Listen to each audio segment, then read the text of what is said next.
ब्रजवासियों पर संकट आया, मूसलाधार इंद्र ने पानी बरसाया। इंद्र ने इतना पानी बरसाया कि पूरा ब्रजमंडल डूब जाएगा, परंतु पानी का पता ही नहीं चला कहां चला गया। पानी बरस रहा था पर बूंदें नहीं थी। बारात जा रही थी पर दुल्हा नहीं था। पंचायत बैठी थी पर न्याय नहीं था। यह 3 प्रश्न कभी भी कोई आपसे कर सकता है, तो करे तो इसका उत्तर क्या होगा हम आपको बता दें। जब हम छोटे से थे ना, तब हमसे लोग बड़े टेढ़े सवाल पूछा करते थे। एक सज्जन ने हमसे कह दिया, महाराज बताओ, बारात जा रही थी पर दुल्हा नहीं था, ये कहाँ का वाक्य है? बारात थी पर दुल्हा नहीं था, कहाँ का वाक्य है? बताओ। कोई आपसे सवाल करे तो क्या जवाब होगा? यह भगवान श्री राम का वाक्य है। राम जी की बारात जा रही थी पर बारात में दुल्हा तो थे नहीं, क्योंकि दुल्हा तो ऑलरेडी पहले से ससुराल में थे। तो बारात जा रही थी पर दुल्हा नहीं। यह राम जी का प्रसंग है। कोई प्रश्न करे तो जवाब दे देना। दूसरा, पंचायत बैठी थी पर न्याय नहीं था। ये कहां का वाक्य है, कहां का प्रसंग है? द्रौपदी की लाज लुट रही थी। पंचायत बैठी थी, 5 पंच बैठे थे, 5 पांडव, धृतराष्ट्र जैसे राजा, पितामह जैसे दिग्गज, गुरु द्रोणाचार्य जैसे, कृपाचार्य जैसे महा दिग्गज योद्धा बैठे थे, जो सबसे ऊंचा न्याय करते थे, बढ़िया न्याय करते थे। आज उनके सामने पंचायत लगी थी पर न्याय नहीं था। यह द्रौपदी का प्रसंग है कि पंच थे, पंचायत थी पर न्याय। द्रौपदी को क्या सबने न्याय दिया? न्याय किसने दिया? बोलो। द्रौपदी को न्याय किसने दिलाया? भगवान श्री कृष्ण ने साड़ी बढ़ाकर न्याय दिलाया। सच्ची कहता हूं, तुम्हारा कितना भी बड़ा पावर हो, लेकिन अंत में ये पावर काम नहीं आता। भगवान ही सच्चा न्याय करते हैं, ईश्वर ही सच्चा न्याय दिलाते हैं, इसलिए वही सबसे बड़े न्यायाधीश हैं। इसलिए उनकी शरण में अभी से रहो तो बुराई नहीं। जब न्याय देने का वक्त आएगा, जब हमारा भी तो हिसाब किताब होगा, हमारा भी तो न्याय हमारे श्याम सुंदर ही करेंगे। इसलिए अभी से शरण में चले जाओ तो न्याय तुम्हारे पक्ष में ही होगा। तीसरा, पानी बरस रहा था पर बूंदें नहीं थी। ये कहां का वाक्य है? जब भगवान ने गोवर्धन उठाया तो पानी बरस रहा था, बूंदों का पता नहीं कहां थी, कहां चली गई। कहते हैं अगस्त जी पानी पीने लगे। एक बार भगवान श्री राम जब सीता माँ को लेके रावण के यहाँ से आए, राम जी राजा बने, सिया जी रानी बनी, तो एक दिन सीता माँ ने कहा चलो हम ब्राह्मणों का भोजन करते हैं। अच्छा, घर में जब सब राजी मर्जी हो ना, तो अपने घर में यूं ही राजी मर्जी से सत्यनारायण भगवान की कथा रखवा लिया करो। 2, 4, 10 ब्राह्मणों को बुला लिया करो, कुछ कन्याओं को बुला लिया करो। कन्याओं के पांव धो के, ब्राह्मणों के पांव धो के, कन्याओं के पांव में माहौर लगा के, छोटी छोटी कन्याओं को, 5 साल की, 7 साल की, 8 साल की कन्याओं को बुलाया करो। कुछ ब्राह्मणों को बुलाया करो, पांव धोकर चरणामृत लेकर के, और बढ़िया भोजन पवा दिया करो, राजी मर्जी में, कोई बात नहीं। हाँ? आनंद के साथ ये उत्सव घर में होते रहते हैं ना। ब्राह्मणों के चरण घर में पड़ते रहते हैं, साधु संतों के चरण घर में पड़ते रहते हैं, हमारे घर से अन्नदान निकलता रहता है, तो ये पुण्य होता रहता है, ये हमारे काम आएगा। जहां जीवन में कोई पुण्य नहीं होता, ना सत्यनारायण भगवान की तुम कथा सुनते हो, ना तो किसी ब्राह्मण को भोजन कराते हो, ना कन्या भोज कराते हो, ना अतिथि जनों को, ना तो जरूरतमंदों को भोजन कराते हो, फिर तुम्हारे घर में संकट आ जाते हैं, विपत्ति आ जाती है कि तुम्हारा धन कैसे, ऐसे तो अच्छे काम में निकला नहीं, अब ऐसे ही निकालो। घर में कोई बीमार पड़ गया, डॉक्टर ने लाख रुपया ले लिया, फिजूल के लाख रुपए चले गए। अटैक आ गया, बाईपास करना पड़ा, 2.5 लाख चले गए। हाँ, फिजूल में। इसलिए तुम्हारे जीवन में देखो, पैसा तो जाएगा, या अच्छे काम में चला जाए, नहीं तो बुरे काम में, कोर्ट कचहरी में चला जाएगा तुम्हारा पैसा। इसलिए जीवन में धन आवे तो धन का सदुपयोग करना सीखिए। धन आए, अच्छा कई लोग सोचते हैं महाराज जी हम धन को पकड़ के रखें, हमारे पास बहुत पैसा रहे, जाए ना। ना, लक्ष्मी को तुम पकड़ने की चेष्टा ना करना। लक्ष्मी चंचल है। लक्ष्मी कैसी है? लक्ष्मी माता कभी रुकती नहीं। आज तक किसी के घर नहीं रुकी, तुम्हारे घर क्या रुकेंगी? लक्ष्मी माता तो अयोध्या में नहीं रुकी, रुकी? माता सीता चली गई कि नहीं? माता सीता साक्षात लक्ष्मी थी, रुकी नहीं? फिर यदि लक्ष्मी माता अयोध्या में नहीं रुकी तो तुम्हारे और हमारे घर में रुकेंगी? लक्ष्मी चंचल हैं, लक्ष्मी आएंगी। यदि तुमने उनका सदुपयोग किया तो वह आती रहेंगी, वह तुम्हें अपना बेटा मान लेंगी और तुम्हारे घर वो आती रहेंगी। और यदि तुमने पकड़ लिया और कस के बंद कर दिया तिजोरी में, लक्ष्मी जी बोलेंगी हमें कैद कर दिया, जेल में बंद कर दिया, हवा तक नहीं मिल रही है माता लक्ष्मी को। फिर क्या हुआ?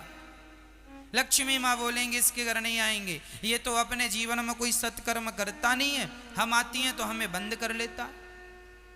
इसलिए लक्ष्मी आए, उसका दशांश 100 रुपए का 10 रुपए पुण्य में लगाते रहो।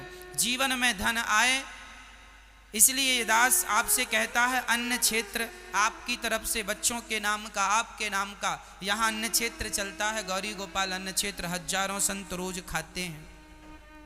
आपका अन्न दान होगा तो निश्चित माता लक्ष्मी आपके घर आएंगी। अच्छा यह सत्य है कि जो दान पुण्य करते हैं उनके घर में माता लक्ष्मी की कृपा बनी रहती है, वह जीवन में कभी दुखी नहीं होते। दान करने से धन बढ़ता है।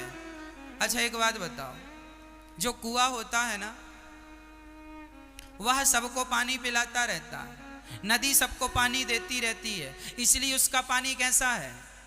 नदी और कुएं का पानी मीठा है। जबकि समुद्र एक रत्ती एक बूंद पानी किसी को नहीं देती, इसलिए उनका पानी खारा है। समुद्र ने लेना सीखा है, सारी नदियां जा जा के समुद्र को जल देती हैं, लेकिन समुद्र किसी को नहीं देता। जो लेता लेता है देता नहीं है वह खारा हो जाता है, और जो देना जानता है वह मीठा होता है। यदि आप अपने घर में सुख शांति समृद्धि चाहते हैं तो धन आवे, तो धन आ रहा है तो आप उसे सही स्थान पर लगाते जाएं। कहाँ कहाँ लगाएं, धन कहाँ लगाना चाहिए, मैं आपको तरीका बताता हूँ। पैसे कहाँ खर्च करने चाहिए। यदि आप इस तरीके से चलेंगे तो जीवन में सफल रहेंगे। पैसा आए तो पैसे के 4 हिस्से बनाओ। 100 रुपये आए तो 25-25 रुपए के 4 हिस्से, 25 चौके 100 ही होता, 4 हिस्से बनाओ। आप 25 रुपए, 100 में से 25 रुपए आप तो सेविंग कर लीजिए, बचा के रख दीजिए। कब के लिए? आने वाले भविष्य के लिए, कल के लिए। 100 रुपए में से 25 रुपए बैंक में जमा कर दीजिए आने वाले भविष्य के लिए। कल मुसीबत आएगी तो पैसा काम आएगा। पहला हिस्सा गया। धन का दूसरा हिस्सा आप अपने बिजनेस में, व्यापार में खर्च कीजिए। जो आप दुकान है, फैक्ट्री है, उसमें लगाइए। लेबर है, वर्क जो आपने कार्यकर्ता रखे उन्हें देने में लगेगा। अपना कारोबार भी बढ़ाइए। दुकान पुरानी हो गई है तो दुकान जरा नई करिए, उसको काम कराइए। माल खत्म हो गया है, माल पुराना हो गया है, नया अपडेट कीजिए, सामान लाइए, ग्राहकों को भी अपनी तरफ खींचिए। उसके लिए आपको अपनी दुकान सुसज्जित करके रखनी चाहिए, अच्छी अच्छी वैरायटियां लानी चाहिए। फैक्ट्री है तो उसे अपडेट करना चाहिए, दुकान है उसे अपडेट कर, मतलब जो आप करते हैं उस कारोबार में पैसा लगाओ। किसान हो तो खेतीबाड़ी में पैसा लगाओ, साफ सफाई में ट्रैक्टर चलेगा, जुताई होगी, तो ये सब पैसा ही है। खाद डालो, इसमें ये सब पैसा लग रहा है ना। तो ये 25 रुपए तो आपने सेविंग कर दिए आपके भविष्य के लिए। 25 रुपए आपने जिससे कमाया उसी में लगा दिया है ना। अब जो 25 रुपए हैं वह अपने परिवार की जरूरतों में खर्च कीजिए।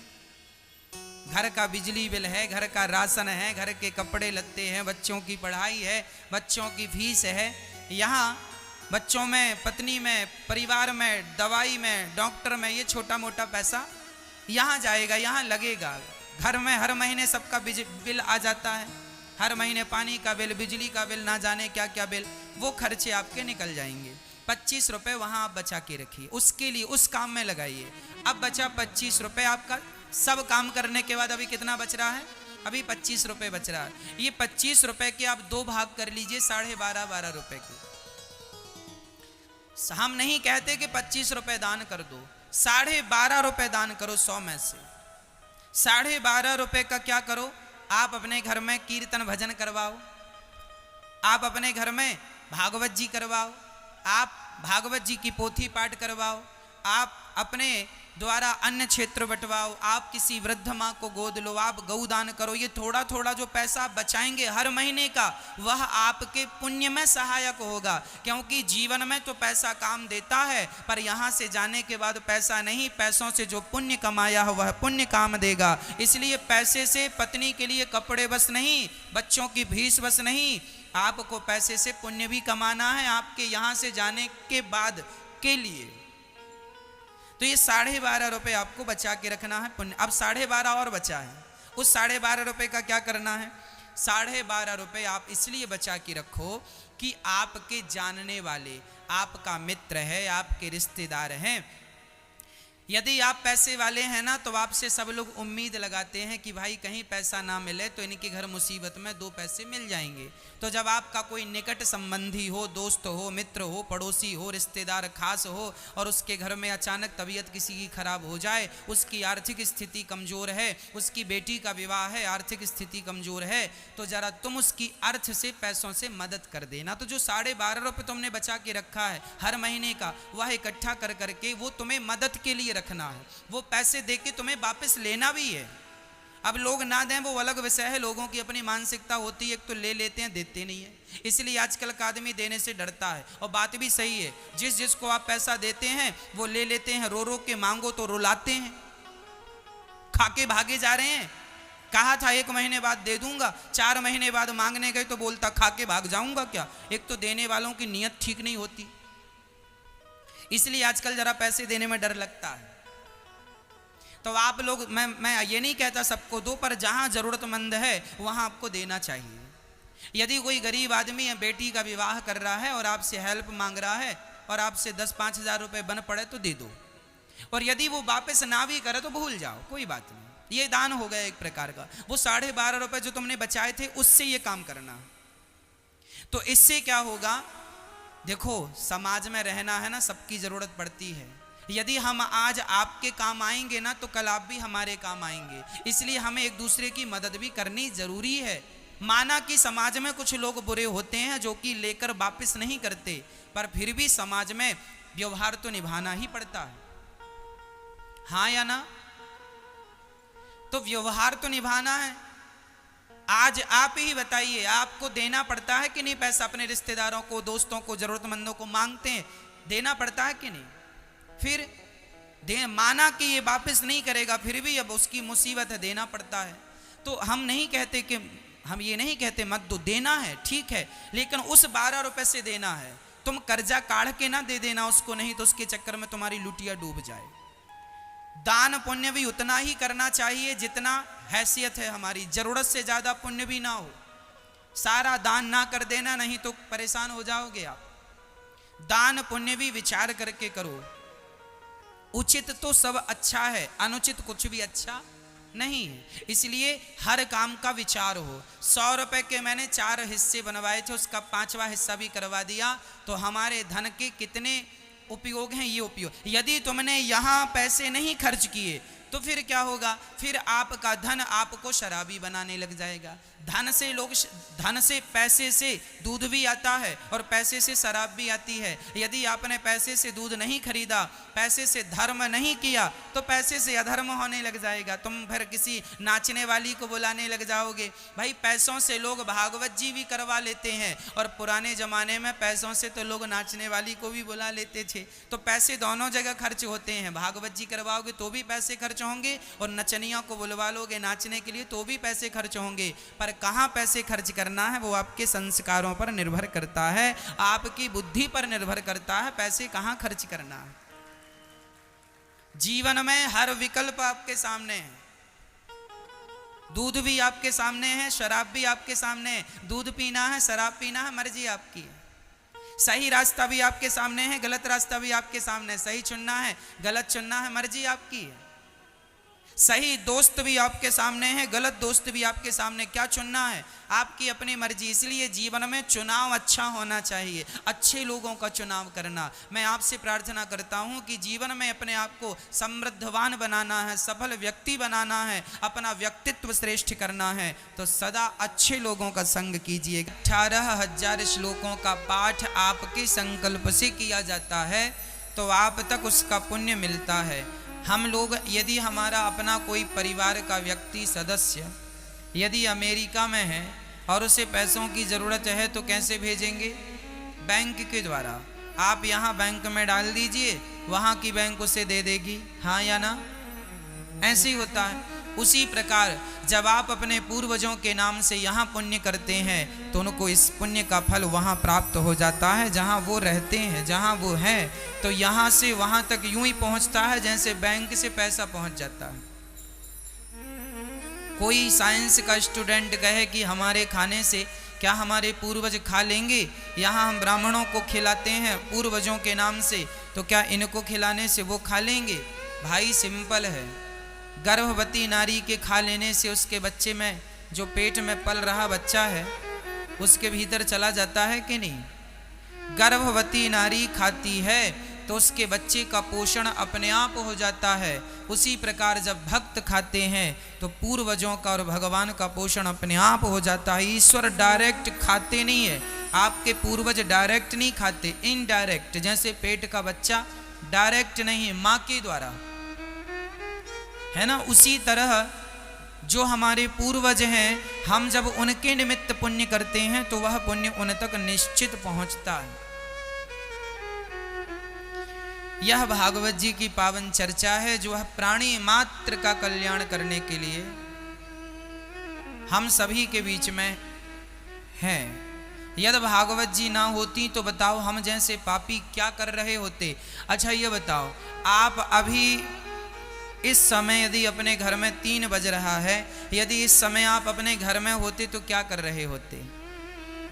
या तो सो रहे होते, या तो काम कर रहे होते, या तो किसी लड़ झगड़ रहे होते, या तो किसी की निंदा चुगली कर रहे होते, किसी की बुराई कर रहे होते। ऐसी तो समय गुजरता है ना लोगों का। लेकिन देखो आप भागवत जी में बैठे हैं तो 3.5 घंटे के लिए भागवत जी ने आपको संसार के हर पाप से बचा लिया। यहाँ बैठे हैं, अभी आपसे कोई पाप नहीं हो रहा है, आप शांत चित्त से बैठे हैं, कथा श्रवण कर रहे हैं। और भागवत जी क्या करती हैं? हमेशा हमें पाप से बचाती हैं। अभी भी देखो आप रोज कथा में बैठते हैं तो भागवत जी आपको पाप से बचा रही हैं। अभी भी आप शांत चित्त से बैठे हैं, आपके हृदय में शांति का अनुभव हो रहा है। भागवत जी हमेशा हमें पाप से बचाने वाली हैं, इसलिए भागवत हमें निश्चित सुनना चाहिए। प्राणी मात्र के कल्याण के लिए यह भागवत जी होती हैं। हम जैसे पतित यदि अपना कल्याण करना चाहते हैं तो भागवत का आश्रय लिए बिना संभव नहीं है। इस कलयुग में यदि भगवान को पाना है तो सत्संग जरूरी है। बताओ बिना सत्संग के भगवान मिल जाएंगे? अरे सत्संग करेंगे नहीं तो भगवान के बारे में पता ही नहीं होगा। अच्छा ये बताओ, मैं ऐसे लाखों लोगों को जानता हूं जो कभी वृंदावन नहीं आए, लेकिन जब से भागवत की कथा श्रवण करनी स्टार्ट कर दी तो भागवत सुनते सुनते बिहारी जी से मिलने की इच्छा जागृत हुई और उस इच्छा ने, भगवान की कथा ने आखिर बिहारी जी तक बुला ही लिया। भगवान ने बुला लिया, मतलब आपका बिहारी जी से कोई लेना देना नहीं था, लेकिन जब से कथा सुनी तो बिहारी जी से मिलने की उत्कंठा जागी। तो आखिर भगवान तक किसने पहुंचाया आपको? कथा ने पहुंचाया। कथा ना सुनते तो मिलने की इच्छा ना होती, उत्कंठा ना होती। तो ये जो वृंदावन तक का आपका सफर तय हुआ, बिहारी जी के दर्शन तक आप पहुंचे, तो इसका कारण कौन है? मूल में कौन है? कथा। इसलिए गोस्वामी तुलसीदास जी कह रहे हैं कि एक घड़ी आधे घड़ी आधे के पुनियाद। तुलसी चर्चा राम की हरहि कोटि अपराध। ज्यादा ना सही तो थोड़ी सही, पर नियम बनाओ कि हमें कथा रोज सुननी है। एक घड़ी आधे की पुनियाद। एक घड़ी मतलब 24 मिनट, आधे घड़ी मतलब 12 मिनट, आधे की पुनियाद मतलब 6 मिनट। कम से कम 6 मिनट घर में रोज भगवान की चर्चा करनी चाहिए। इसलिए ये दास अनिरुद्ध रोज आपको 2:30 बजे से 6 बजे तक के लिए कथा लेकर आता है, ताकि इसी बहाने आप भगवान से जुड़े रहें, भगवान की कथाओं से जुड़े रहें। कथाओं को नित्य श्रवण करते करते क्या होगा, आप रोज कथाएं सुने। अब आप कहेंगे महाराज जी वही कथा हम रोज रोज क्यों सुने, वही कथा ना। रोटी भी हम वही खाते हैं, गोल रोटी कल भी खाई, गोल रोटी आज भी, आटे की रोटी कल भी खाई, आटे की आज भी खाई।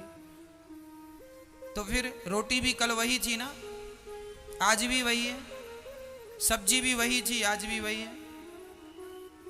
हाँ, जैसे हम रोटी रोज खाते हैं, वही सब्जियां लगभग बदल बदल के खाते हैं, पर हर 2-4 दिन बाद वही सब्जी आ जाती है। दाल कितनी बदलोगे, फिर वही दाल आ जाएगी 2-4 दिन बाद, कितना बदलोगे। जैसे हम भोजन स्वयं वही करते हैं, रोटियां कल भी गोल थी, हैं? ऐसा तो नहीं कि आज माँ ने लंबी लंबी रोटियां बना दी हो, कल गोल खाए थे, आज थोड़ा चेंज कर लेते हैं लंबी रोटियां ना। कल भी गोल रोटियां थी, आज भी गोल रोटियां। रोटियों का साइज भी कल लगभग वही था, आज भी लगभग वही साइज की रोटियां थी। कहने का तात्पर्य यह है कि रोटियों में कोई परिवर्तन नहीं है, भोजन में कोई परिवर्तन नहीं है, लेकिन हर दिन नया स्वाद आता है भोजन में। उसी तरह कथा वही है, लेकिन जब जब सुनेंगे तो नया स्वाद आपको निश्चित आएगा। कथा का नित्य स्वाद नया होता है। जितनी बार सुनेंगे उतनी बार कथा नई होती है, पुरानी नहीं होती। गाने पुराने हो जाते हैं, पुराना गाना। अब कोई पुराना गाना गीत गुनगुनाए, पुराना हो गया साहब, ये तो पुराना है। कोई नया गीत पुराने हो जाते हैं, गाने ओल्ड हो जाते हैं, अखबार भी पुराना हो जाता है, लेकिन भगवान की कथा और भगवान की कीर्तन कभी पुरानी नहीं होती है, सदा नए रहते हैं। कथा हमेशा नई होती है। अच्छा, कथा रोज रोज सुनने से क्या होगा? कथा समझ में आवे ना आवे, पर कथा रोज सुननी चाहिए। एक चेला गुरुजी के पास गया, गुरुजी हमें तो कथा समझ में आती नहीं है, आप क्या कहते हैं, हमें कुछ समझ बिल्कुल नहीं आता। गुरुजी ने कहा कोई बात नहीं बेटा, समझ में ना आए तो बैठा रहा कर। अच्छा गुरुजी, तो कुछ समझ में नहीं आए, बैठने से काम बनेगा? हाँ, अच्छा एक काम कर। तो गुरुजी ने एक टोकनी पकड़ा दी, बांस की टोकनी। वो कोयला की टोकनी थी, उससे कोयला निकाला जाता था भट्टी में डालने के लिए। तो चूंकि कोयला निकालने से वह टोकनी पूरी काली पड़ चुकी थी। गुरुजी ने कहा जा इस टोकनी में गंगा जल भर के ला। अब चेला टोकनी में गंगा जल भरने चला। अब गंगा जी में डुबाए और निकाले तो टोकनी थी वो तो पानी पूरा गिर जाए, एक बूंद टोकनी में पानी नहीं आता। अब बार बार वो गंगा में डुबाए और फिर उठाए तो फिर खाली, फिर डुबाए फिर खाली, फिर अब बड़ा परेशान हुआ। 100 बार उसने प्रयास किया पानी भरने का टोकनी में, पर टोकनी में पानी संभव नहीं था भरना। 100 बार उसने डुबाया और अंत में लेकर आया गुरुजी के पास, खाली टोकनी ले आया। गुरुजी क्षमा करिएगा, टोकनी में तो पानी आया ही नहीं, भरा ही नहीं। गुरुजी ने कहा बेटा कोई बात नहीं, पानी भले नहीं भरा, पर बार बार गंगा जी में टोकनी डुबाने से इसकी जो कालीमा थी वो चली गई, छूट गई। उसी तरह तेरे अंदर भी भले सत्संग का जल बिल्कुल ना भरे, पर बार बार सत्संग करने से तेरे जीवन में पाप की कालीमा सदा सदा के लिए समाप्त हो जाएगी। जैसे टोकनी की कालीमा धुल गई, ऐसे जीव के पाप भी धुल जाते हैं कथा से। कथा मात्रैक जीवनम तब कथामृतम तप्त जीवनम। कथा ना हो तो भक्त तो मर ही जाएं। बिना कथा के ये कथा अमृत है। जैसे भोजन हमें जिंदगी देता है, पानी हमें जिंदगी देता है, उसी प्रकार भक्तों का भोजन पानी तो केवल भगवान की कथा है। वो भोजन पानी के बिना शायद रह जाएं, पर कथा के बिना नहीं रहे। ये कथा उनका भोजन है, कथा उनका पानी है, ये कथा अमृत है। ये कथा ना मिले तो व्याकुलता आ जाती है। जब यह नशा चढ़ जाएगा कथा श्रवण करने का, तब समझ लेना कि भगवान के मिलने में अब देर नहीं है। अब हम ईश्वर के करीब हैं, करीब हैं। इसलिए कथा भगवान श्री कृष्ण का आश्रय। जब ब्रज का अच्छे से अच्छा निर्णय लीजिएगा, धन का 1 रुपए का भी दुरुपयोग ना कीजिएगा। जो लोग अपने समय का और अपने पैसों का दुरुपयोग करते हैं, शराब पीने वाला शराब पी रहा है, वो शराब पी रहा है तो पैसों का भी दुरुपयोग हो रहा है, और शराब पी के पड़ा है तो समय का भी दुरुपयोग हो रहा है। जितना समय उसने शराब पीने में गवाया है, नशे में गवा दिया, उतना ही समय अपने आप को सफल बनाने में लगाया होता तो आज वह भारत का सफल व्यक्ति होता, वह समाज का सफल व्यक्ति होता। शराब से धन भी बिगड़ा और समय भी बिगड़ा, हाँ या ना? इसलिए मेरे जवान भाइयों, मेरी बहनों, मेरी माँ, निर्णय आपके हैं कि आपको क्या करना है। सही निर्णय लेना, बस गलत निर्णय ना लेने ना जीवन में। जीवन में बहुत सफल होना है आपको, बहुत पैसा कमाना है आपको, बहुत ज़्यादा पैसा कमाना है, बहुत पैसा कमाना है आपको, और बहुत पैसा कमाने के लिए आपको बहुत मेहनत करनी पड़ेगी, ज़रूरत से ज़्यादा मेहनत करनी। आज का आदमी मेहनत नहीं करता इसलिए गरीब है। आज का आदमी मेहनत नहीं करता इसलिए गरीब है। अच्छा, आज भी जो लोग जरूरत से ज़्यादा मेहनत कर रहे हैं वो आज भी सफल हैं, आज भी संपन्न हैं, आर्थिक रूप से तंगी नहीं है। आज आर्थिक रूप से परेशान वही लोग हैं जो मेहनत नहीं कर रहे हैं। हमारे देश में समय की कोई वैल्यू नहीं है।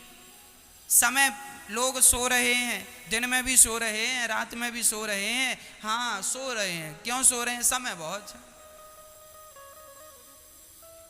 आप सो रहे हैं, समय सोने के लिए नहीं, कमाओ, सफल बनाने के लिए काम करो, मेहनत करो, बिजनेस करो, व्यापार करो, अपने आप को सही दिशा में लगाओ, कुछ करो, 2 पैसे कमाओगे, सुखी रहोगे। और नहीं कमाओगे तो आज भी रो रहे हो, 2020-21 में, 2030 में भी तुम रोते ही नजर आओगे, क्योंकि तुम कुछ करते तो हो नहीं। कई लोग कहते महाराज जी भाग्य में नहीं था, नहीं मिला। ये सब तुम्हारी केवल बातें हैं, तुम्हारा आलस्य है।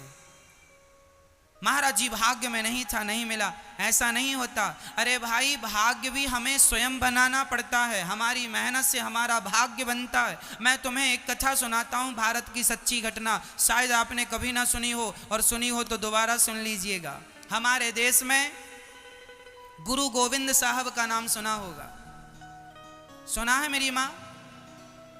आप लोगों ने सुना गुरु गोविंद साहब का नाम? सुना? गुरु गोविंद साहब के सामने औरंगजेब की सेना खड़ी थी।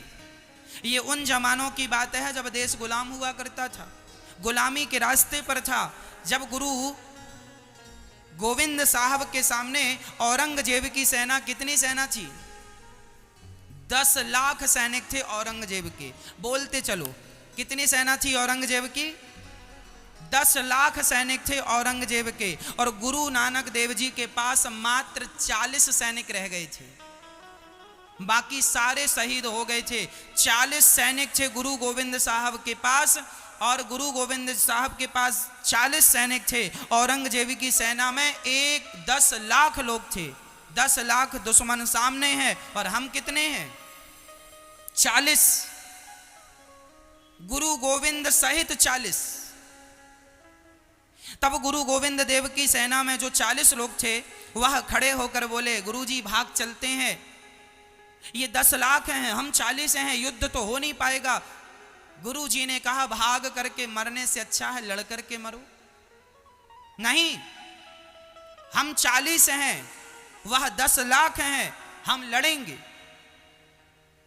हम कोशिश करेंगे, हम अपने भाग्य में हार नहीं। हम ये नहीं भगवान कि हम भाग्य में तो जीत थी ही नहीं, अरे ना, भाग्य में जीत है, लड़ोगे तो जीत मिलेगी। अब गुरु गोविंद देव जी भीड़ पड़े, एक किला के दरवाजे बंद करके किला के ऊपर खड़े हो गए और जो गोलियों की बारिश हुई, साहब इतिहास के पन्ने गूगल करके देख लेना मैं बात जो कह रहा हूं सत्य है या नहीं। ये भारत में सच्ची घटना घटी है, वह घटना मैं आपको सुना रहा हूं। ये भारत के बच्चों को पढ़ाया नहीं गया, जबकि ये पाठ होना चाहिए था।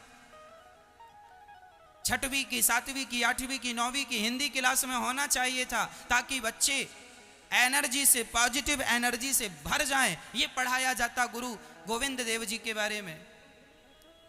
10 लाख सैनिकों से 40 सैनिक लड़ पड़े और आप आश्चर्य मानेंगे 10 लाख लोगों को पछाड़ दिया 40 भारतीयों ने। 40 लोगों ने मारना शुरू किया, 40 से 4 रह गए थे। अंत में लड़ते लड़ते 40 से 4 रह गए थे, बाकी शहीद हो गए। लेकिन 40 लोगों ने मिलकर 10 लाख औरंगजेब की सेना को पछाड़ दिया, उनको भागने पर मजबूर कर दिया था। औरंगजेब की सेना वहां से भाग खड़ी हुई थी, 40 लोगों के सामने टिक नहीं पाई। यदि तुम अपना भाग्य स्वयं बनाओगे तो गुरु गोविंद देव जी से सीख लो कि भाग्य कैसे बनाया जाता है। भागने से काम नहीं होगा, करने वाला सदा विजयी होता है। इतिहास के पन्नों का ये साक्ष्य आपके सामने है।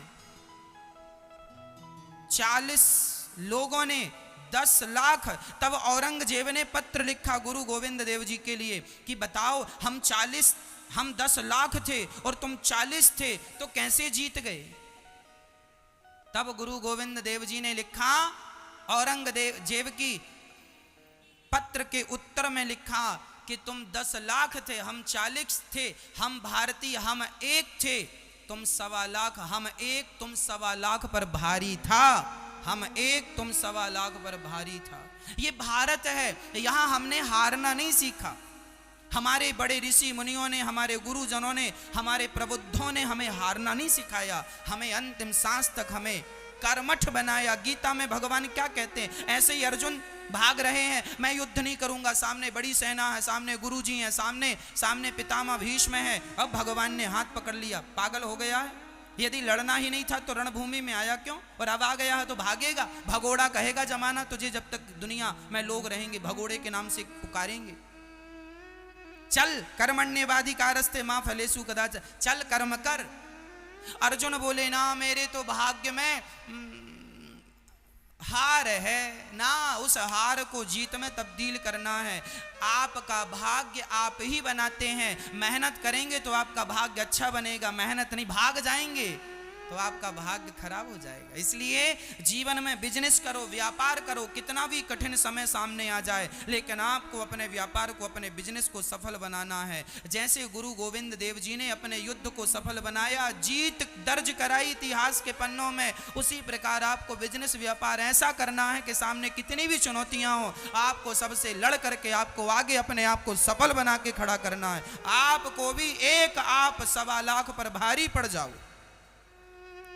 एक आपको 1.25 लाख पे क्या पढ़ना है, भारी पढ़ना, तब कहीं जाकर जय जयकार होगी। और बिना कुछ किए जय जयकार नहीं होती, कोशिश करने वालों की कभी हार नहीं होती। गुरु गोविंद देव जी को अपना गुरु मान लो और मान करके उनके रास्ते पर चल पड़ो। वो 10 लाख थे, हम 40 थे, अरे हम कम नहीं है, हम एक।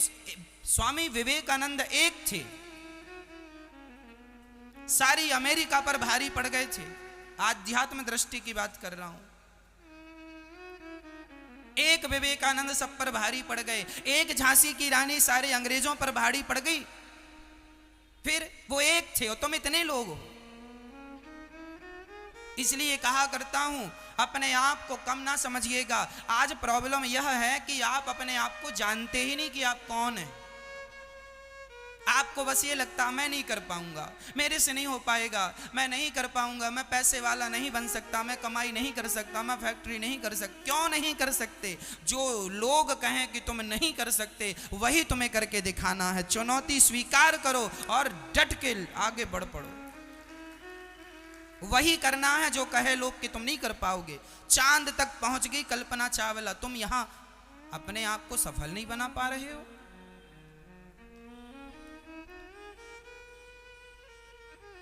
एक लड़की का नाम मैंने भूल गया, भी आपको याद आए तो बता देना। आज भी वो लड़की जिंदा है। एक लड़की ट्रेन से यात्रा कर रही थी। उस लड़की की रेल दुर्घटना में उसके दोनों पांव, वो गिर गई, बैठी थी कहीं बैठी होगी, गिर गई और उसके रेल की पटरी में दोनों पांव आ गए और रेल के पहिए ऊपर से निकल गए, दोनों पांव कट गए, जंघा तक कट गई उसकी। जब पांव कट गए, पूरी रात वह पटरी में पड़ी रही। उसने अपनी आप बीती बताई, इंटरव्यू दिया कि चूहे मेरे पांव को खाते रहे रात भर। सवेरे जब नजर पड़ी तो किसी ने देखा तो डॉक्टरों को बुलाया और उसके दोनों पांव कट गए थे, बाकी जान बच गई। दोनों पांव नहीं थे उसके। लेकिन उस लड़की ने बिस्तर में पड़े पड़े सोचा कि यदि मैं ट्रेन से गिरी तो मर ही क्यों नहीं गई। यदि ईश्वर ने मुझे जिंदा किया है, जिंदा रखा है, तो जरूर कोई बड़े काम के लिए जिंदा रखा है। तो किसी ने कहा तेरे तो दोनों पांव टूट गए हैं, तू बड़ा काम क्या करेगी। वो अपाहिज लड़की, सुन लेना कान खोल के, आज भी वो लड़की जिंदा है। नाम मुझे स्मरण नहीं है, आपको तो बोल देना। वह लड़की जो दोनों पांव टूट गए, पांव नहीं थे, वह लड़की एवरेस्ट की चोटी चढ़ गई थी। भारत की वह लड़की एवरेस्ट की चोटी चढ़ गई बिना पांव के, नकली पांव लगवा के वो, और चढ़ गई और सबसे पहली वो लड़की बन गई जो एवरेस्ट की चोटी में सबसे ऊंचाई तक पहुंची। आप ये नहीं, क्या नाम था, अनुष्का, अनुष्का नाम था उस लड़की का। था नहीं, है अभी भी वो लड़की जिंदा है। 2021 की बात। क्या नाम था आप लोग जान रहे हैं नाम, मैं तो केवल उसके हौसले की बात कर रहा हूं। अपाहिज वो लोग नहीं है मेरी मां जिनके पांव नहीं है। अपाहिज वो लोग होते हैं जिनके पांव होने पर भी लोग अपने आप को सफल बनाने की कोशिश भी नहीं करते, वो अपाहिज हैं। लोग कुछ पांव से अपाहिज होते हैं, कुछ खोपड़ी से अपाहिज होते हैं। यहाँ से जो यहाँ का अपाहिज होता है ना, वो जीवन में कुछ नहीं करता। इसलिए मैं कहता हूँ कि आप सब कुछ कर सकते हैं, करने का हौसला होना चाहिए, करने की इच्छा शक्ति होनी चाहिए। क्या नहीं कर सकते आप पहले ही हार मान जाएंगे, मैं नहीं कर पाऊंगा, फिर कैसे काम बनेगा। इसलिए आपको सफल व्यापारी बनना है, सफल बिजनेसमैन बनना है और आपको बहुत पैसे वाला बनना। भारत में 135 करोड़ लोग रहते हैं। ये दुनिया वाले चिल्ला रहे हैं गरीबी दूर करो, गरीबी दूर करो। ऐसे चिल्लाने से गरीबी दूर नहीं होगी। गरीबी दूर करने का फॉर्मूला हम देते हैं। आप 135 करोड़ लोग अपने आप को इतना सफल बनाओ, इतना सफल बनाओ कि आप सब धनवान हो जाओ। जब भारत का 135 करोड़ व्यक्ति, 135 करोड़ लोग, प्रत्येक व्यक्ति धनवान होगा, अपने आप मेरा देश धनवान हो जाएगा और भारत से गरीबी सदा सदा के लिए विदा हो जाएगी। जब आप सभी सफल होंगे तो आपकी सफलता में देश की सफलता है। यदि आप सफल नहीं हैं, आप अपने आप को देख लो, आप सफल हैं। यदि आप सफल हैं तो देश सफल है, और यदि आप सफल नहीं हैं तो जितने पीछे आप हैं उतने पीछे अभी भारत है। आप देख लो आप कितने पीछे हैं। आप जितने पीछे हैं उतने पीछे। ये जो आपकी स्थितियां हैं ना, वह आपकी स्थितियां नहीं है, यह मेरे देश की स्थितियां हैं, यह भारत की स्थितियां हैं। आज यदि भारत में कोई भूखा सो रहा है तो यह उसकी स्थिति नहीं है, ये मेरे देश की स्थिति। आज किसी के घर में चूल्हा नहीं जल रहा है तो यह उसकी परिस्थिति नहीं है, यह देश की परिस्थिति है। आज दुनिया का कोई व्यक्ति विदेश का आ जाए और भारत में ये आकर देख ले कि फलाने के घर में चूल्हा नहीं जला, तो वह ये नहीं कहेगा कि फलाने व्यक्ति के घर में चूल्हा नहीं जला। वह जाके अपने देश में यह कहेगा कि भारत में आज भी लोगों के घर चूल्हा नहीं जलता, इतनी गरीबी भारत में है। वह व्यक्ति की गरीबी नहीं है। याद रखना मेरी मां, आपकी गरीबी नहीं है, वह गरीबी देश की गरीबी है। आपकी असफलता नहीं है, वह देश की असफलता है। यदि देश से प्यार करते हो, देश से मोहब्बत करते हो मेरी माँ, मेरी बहन, मेरे भाई, मेरे नौजवान दोस्तों, तो अपने आप को सफल बनाना। देश आपसे ही सफल होगा, आपसे ही देश है, देश से आप नहीं है, आपसे देश है। यदि आप हैं तो देश है, यदि आप नहीं तो देश नहीं।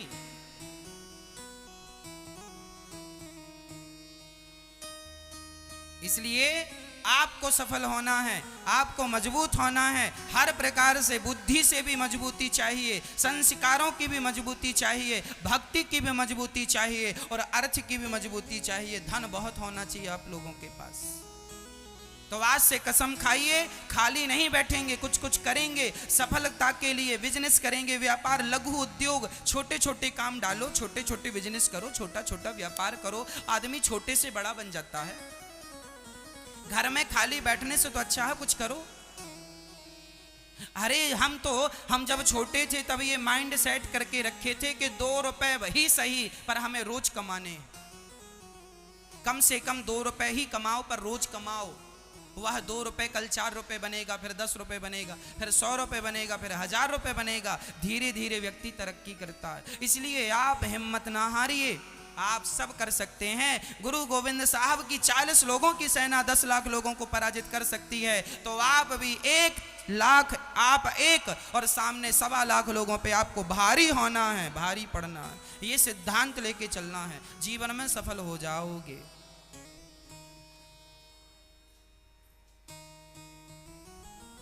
भगवान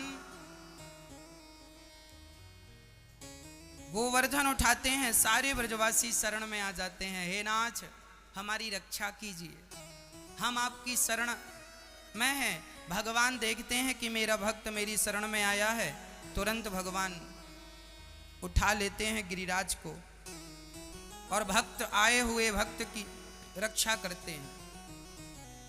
एक बार माता सीता ने राम जी से कहा कुछ ब्राह्मणों को बुलाइए, भोजन कराएं। राम जी ने अगस्त जी को बुला दिया। अब अगस्त जी खाने बैठे तो माता सीता बनाने लगी छोटी छोटी पूड़ियां। बनाती गई। अगस्त जी खाते गए 1 कुंटल की पूड़ियां खा गए। सीता माँ ने 1 कुंटल आटा और लगवाया, उसकी पूड़ियां सेकी, वो भी खा गए। सीता जी बोली राम जी से, स्वामी जी 1 पंडित जी खा रहे हैं, अभी तो 2-4 और बचे हैं, ये कितना खाएंगे? राम जी ने कहा 3 बार में सारा समुद्र पी गए थे, अब सोचो जिनका पानी इतना पीते हो, खाते कितने, बनाती चलो। सीता माँ घबराई, भगवान हम तो नहीं खिला सकते। माता सीता कुंटलों की पूड़ी खवाई, अगस्त जी डकार ही ना ले। 1 पूड़ी रख के आए और जब वापस आए तो खत्म। 10-10 पूड़ी रख के आए, वापस आए खत्म। अब सीता जी घबराई। अच्छा, सीता जी को यह भी शौक लगा था कि मैं अपने हाथ से बना के खवाऊं। अब तो मदद भी ले रहे हैं, पूड़ी बेलने वाले भी बुला लिए, पर अगस्त जी का पेट भरा नहीं। बहुत खिलाया अगस्त। जब माता सीता बिल्कुल थक गईं और पसीने से डूब गईं, राम जी की शरण में आई, महाराज ये पंडित जी का पेट आप ही भरो। तब राम जी ने एक तुलसी उठाई और कहा ये लो, पंडित जी की थाली में तुलसी डाल देना। तो अब की बार जो पूड़ी लेकर गई तो माता सीता ने तुलसी डाल दी, और तुलसी जब खाए, और तुलसी वाली पूड़ी जब खाए, तुलसी युक्त प्रसाद जब खाया, तो अगस्त जी को डकार आ गई, डकार दिया। अच्छा अब पेट भर गया। हाँ सीता बस करो, बस करो बेटी, बस करो, हमारा पेट। अब तो सीता माँ के कुछ जान में जान आई, चलो अब तो रुके महाराज। अब राम जी बोले कि गुरुजी आपने खाया इतना है, तो आपके हिसाब का पानी तो हमारी अयोध्या में नहीं है, तो त्रेता युग में आपको हमने भोजन कराया है, द्वापर युग में पानी पिलाएंगे आपको उधार। पानी भी थोड़ा बहुत नहीं पीते थे, समुद्र पी जाते थे अगस्त जी 3 घूंट में। अगली बार जब राम जी कृष्ण बनकर आए और गोवर्धन उठाए और इंद्र ने जो मूसलाधार पानी बरसाया, उस पानी को अगस्त जी पीते रहे, सारा पानी पीते रहे। इसलिए ब्रजमंडल का बाल भी बांका नहीं हुआ, पानी की बूंद का पता नहीं कहां चली गई। खूब पानी, खूब पानी, खूब पानी। अगस्त जी पानी पीते रहे और भगवान पानी उन्हें पिलवाते रहे इंद्र के द्वारा। तो पानी बरस रहा था पर बूंदें नहीं थी।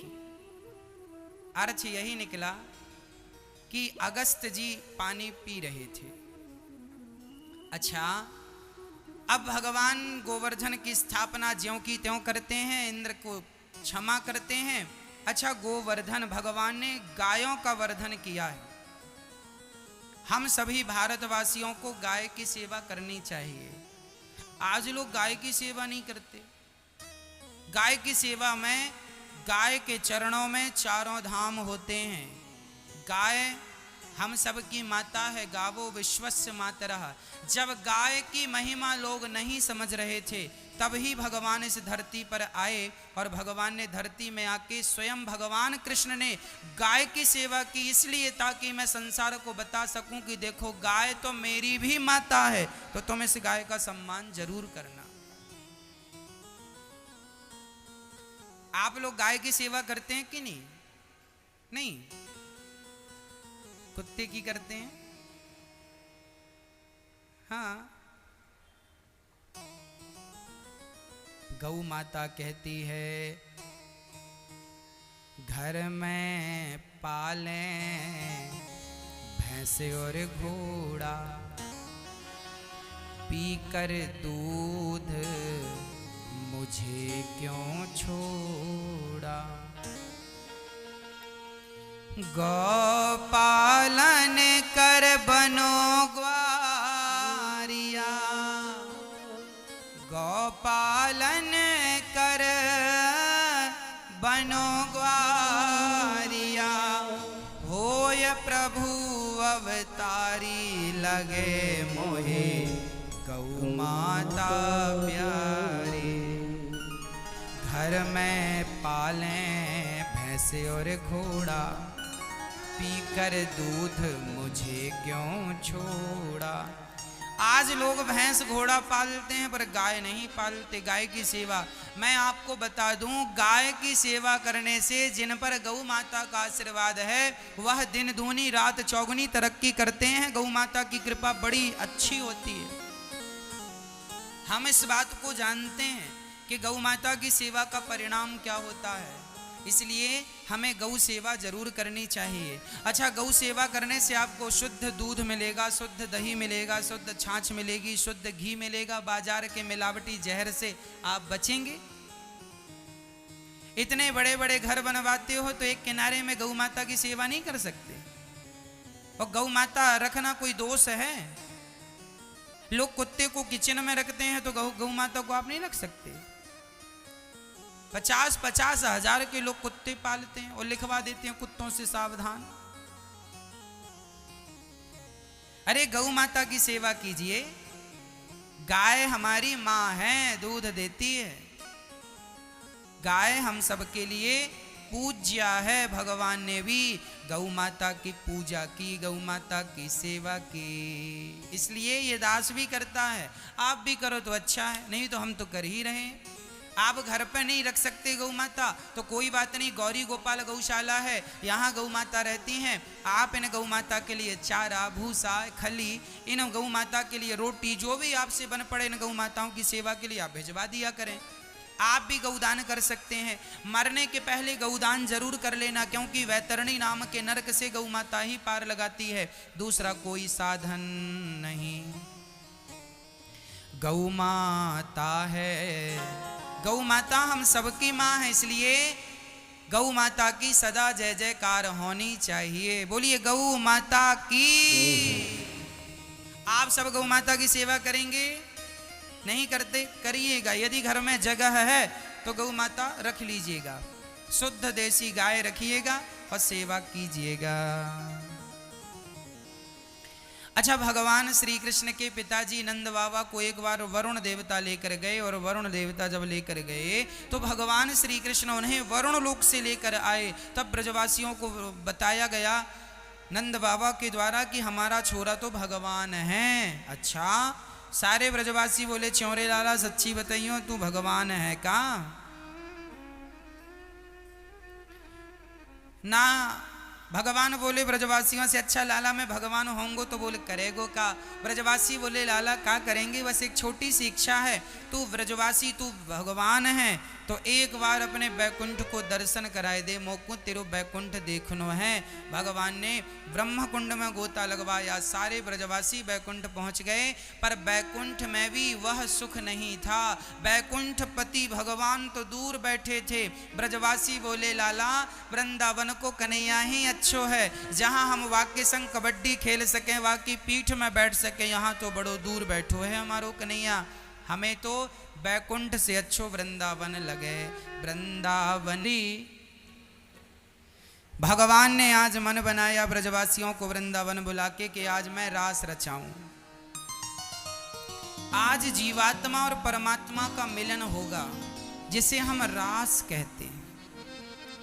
आज भगवान ने अपनी गोपियों को बुलाया है, अधरों पर बांसुरी रखी है और श्याम सुंदर ने बांसुरी बजाना स्टार्ट किया।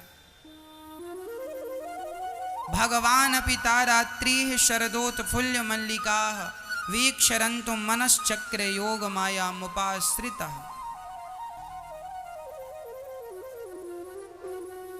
भगवान पिता रात्रि, आज शरद पूर्णिमा की वह रात आ गई जिस रात का गोपियों को, भक्तों को वर्षों से इंतजार था। आज यमुना के पुलिन तट पर खड़े होकर एक पांव को दूसरे पांव में टेढ़ा सा रख के जो भगवान ने बांसुरी बजाई है, सारी गोपियां अपने काम में लगी थी। भगवान ने क्लीम बीज मंत्र को छोड़ा है अधरों से, और गोपियों ने जब सुना निशम्य गीतम तदनंग वर्धनम ब्रजश्रियः कृष्ण गृहीत मानसा। बांसुरी ने गोपियों का मन अपनी ओर आकर्षित कर लिया। गोपियां आई नहीं, भगवान की बंसी ने उन्हें आने पर मजबूर कर दिया। सच कहता हूं मैया, जब भगवान से प्रेम होता है ना हमारा, तो हमारे अंदर प्रवेश करके स्वयं भगवान ही हमारे मन को अपनी तरफ खींच लेते हैं। सारी गोपियां अपने काम में बिजी थीं। कोई गाय दो रही थी, दुहंत्यो भी ययुः काश्चित् दोहम हित्वा समुत्सुका। एक सखी गाय दो रही थी कि बांसुरी सुनाई पड़ी, गाय को वहीं छोड़ दिया और चल पड़ी श्री कृष्ण को मिलने के लिए। एक सखी आंखों में काजल लगा रही थी कि बांसुरी सुनाई पड़ी, वहीं छोड़ दिया काजल को। एक हाथ से गोबर थाप रही थी, ओपले बना रही कंडे, वहीं छोड़ दिया गोबर को, हाथ गंदे थे। एक सखी अपने घर में भोजन पका रही थी, भोजन को वहीं छोड़ा। दूध पका रही थी, दूध को वहीं छोड़ा। श्रृंगार कर रही थी, श्रृंगार को वहीं छोड़ा। एक सखी तो अपने बच्चे को, नवजात बच्चे को, 2 महीने का बच्चा था, उसे दूध पिला रही थी कि बांसुरी सुनाई पड़ गई। दूध को वहीं, बच्चे को वहीं छोड़ा और दौड़ पड़ी श्री कृष्ण से मिलने के लिए। ये जो गोपियों के अंदर कृष्ण से मिलने की उत्कंठा है ना, यह उत्कंठा ही भगवान से मिलाती है। यदि हमारे अंदर उत्कंठा नहीं है भगवान से मिलने की, तो हम भगवान से कैसे मिलेंगे ये बताओ। इसलिए हमारे भीतर उन्हें पाने की ललक होनी चाहिए, चाहत होनी चाहिए। वह प्रेम, गोपियों ने सारा काम स्थगित कर दिया कृष्ण के लिए। उन्होंने काम को छोड़ दिया और दौड़ पड़ी हैं श्याम सुंदर की तरफ। काम को महत्व नहीं देती गोपियां, श्याम सुंदर को महत्व देती हैं गोपियां। हम जीवन में यही विचार नहीं कर पाते कि हमें काम को महत्व देना है या श्याम को महत्व देना है। काम तो देखो कभी खत्म नहीं होने वाले, जब तलक रहेगी जिंदगी फुर्सत ना होगी काम से। कुछ समय ऐसा निकालोगी, प्रेम कर लो श्याम से। समय होता नहीं है, निकालना पड़ता है। सारा काम छोड़ छोड़ के गोपियां आई और श्याम सुंदर से मिलने की जो उत्कंठा थी, वाह अद्भुत उत्कंठा। गोपियां दौड़ कर आई। जब भगवान के समीप पहुंची तो भगवान ने स्वागत किया। स्वागतम वो महाभागा प्रियम किम करवाणि वह ब्रजस्या नामयं कश्चित् ब्रूतागमन कारणम। भगवान ने कहा देवी आओ, स्वागत है आपका, पर ये बताओ इतनी रात को यहाँ आई हो, क्यों आई हो? क्या हेतु है आने का, उद्देश्य क्या है? अच्छा ये जंगल देखने आई हो? देख लिया ना, अब जाओ। हमें देखने आई हो? देख लिया ना, अब जाओ। गोपियां सिर नीचे करके खड़ी हो गईं और कृष्ण के प्रश्न का कोई उत्तर नहीं है गोपियों के पास। सिर झुकाकर खड़ी है, पृथ्वी को खोदने लगी पांव के अंगूठे से कि पृथ्वी डूब जाए। तो हम पृथ्वी में समा जाए। अच्छा, गोपियों ने पृथ्वी क्यों खोदी पांव की अंगूठे से? कारण था, यदि दुनिया के लोग स्वीकार ना करें तो भगवान का दरवाजा खुला है, लेकिन भगवान ही स्वीकार ना करें तो फिर हम कहां जाएंगे? गोपियां कहती हैं कि गोविंद, दुनिया ने स्वीकार नहीं किया तो आपके पास आई, आप ही स्वीकार नहीं करोगे तो अब कहां जाएंगे? पृथ्वी खोदने लगी कि हे पृथ्वी तुम फट जाओ, हम तो समा जाएं पृथ्वी में, कृष्ण नहीं अपनाएंगे तो जी कर क्या करेंगे? माता सीता के लिए पृथ्वी फट गई। क्यों फट गई? जब रावण ने सीता का हरण किया तब सीता के लिए पृथ्वी नहीं फटी। रावण की लंका में थी मां, इतना कष्ट उठा रही थी, तब सीता के लिए पृथ्वी नहीं फटी और वो पृथ्वी पर नहीं समाई। राम जी सीता मां को जब प्रजा के दबाव पर, प्रजा के कहने पर जब राम जी ने वनवास भेज दिया माता सीता को, सीता मां ने लवकुश को जंगल में जन्म दिया, तब भी पृथ्वी नहीं फटी। लेकिन जब लवकुश हो गए और राम जी ने, लवकुश ने कहा कि राम मैं आपका पुत्र हूं, राम जी ने कहा आप मेरे पुत्र हो, इस बात का सबूत क्या है? आज एक बेटे को सबूत देना पड़ा कि मैं आपका ही पुत्र हूं। कौन सबूत देगा? बोले सीता माता सबूत देंगी। अभी लवकुश अकेले ये कह रहे थे दरबार में खड़े होके, मैं आपका बेटा हूं राम, प्रभु आप मेरे पिता हैं। सारी प्रजा, सारी सभासद स्तब्ध रह गए, कौन जवाब दे? तब वाल्मीकि जी माता सीता को लेकर उसी समय वहां प्रकट हो गए और माता सीता से पूछा राम जी ने, सीता क्या ये हमारे पुत्र हैं? मां सीता ने कहा हाँ ये आपके पुत्र हैं।